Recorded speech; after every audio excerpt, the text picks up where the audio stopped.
gabi po sa lahat.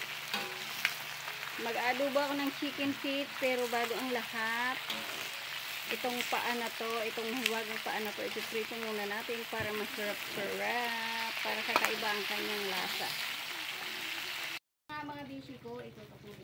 Dahil naprito na natin ng konti, magigisa na po tayo. Ayan, luya, para mawala yung lansa. Bawang at sibuyas. At dahil nagisa na natin, ayan, ilagay natin uli ang ating mahiwagang paa, mga baby ko, mga bishi ko, mga kayaw-yaw at kapamilya sa puso. Ayan. Ilalagay na natin. At ilalagay natin ang mahiwagang chicken cube.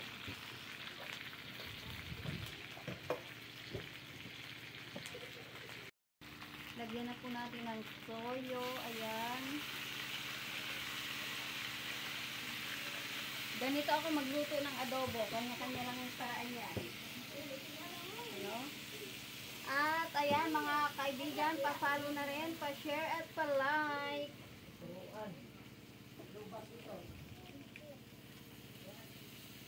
Ayan, paminta. Pamintang durog. Lagyan natin ng pamintang durog. Ayan.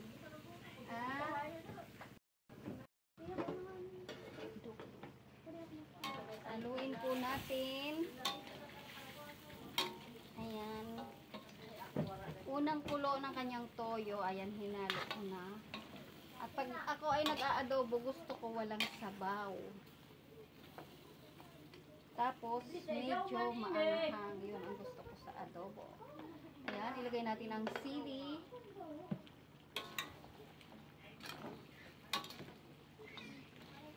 Ayan, patutuyuan ko to mga kaibigan ko, mga bishi ko, mga kayaw-yaw, mga kapamilya at kapuso. Ayan. Dalawin niyo po ang bahay ko at babalikan ko kayo. At ayan na nga po ang aking special adobo.